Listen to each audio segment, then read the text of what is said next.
The U.S. Special Envoy to the Sahel, J. Peter Pham, announced the humanitarian aid following a trip to West Africa where he visited Mauritania and Niger. The Sahel is plagued by extremist violence, a harsh and changing climate, and political instability. During a conference call hosted by the Wilson Center's Africa program, Pham said the U.S. has a continued commitment.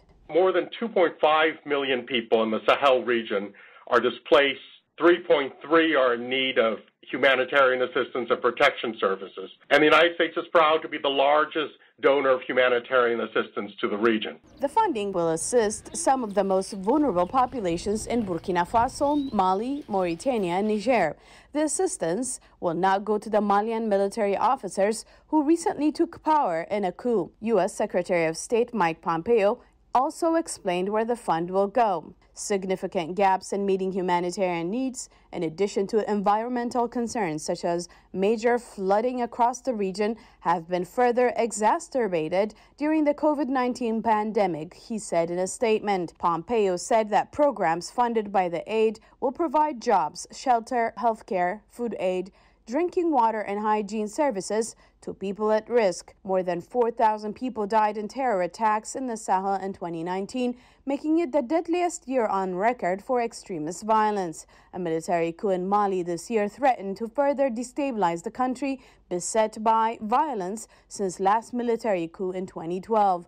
And Niger is being hit with historic flooding that has left 330,000 homeless. Pham said he was struck by seeing the height of the Niger River and the submerged structures. If displacement by conflict weren't enough, we now have historic flooding with unprecedented rains across the region. This is a region where water was greeted with elation, and now it's turned the other way around. Issues of food security and poverty in the region are closely linked to personal security, since violence has led to mass displacements in several countries. Approximately 5.5 million people suffered food insecurity in the region this summer in what is known as the lean season, the World Food Program reported. I would say for the ordinary man, woman, and child, the key issue in their daily life is security and livelihood. This has always been a fragile region, and in recent years it's only, unfortunately, grown even more fragile, and it hangs by a very narrow thread. Pham said despite the daunting challenges,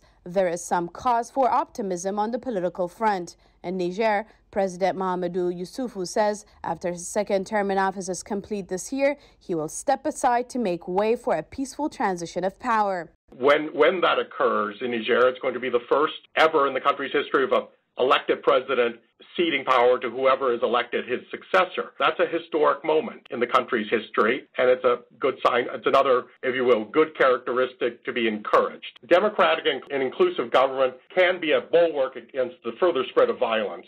And that's why we're pressing for free and fair elections this year in Côte d'Ivoire, Guinea, Burkina Faso, Niger, and Ghana, and next year in Benin. Pham added he hopes this serves as a model for other countries on the continent. Salem, VOA News, Washington.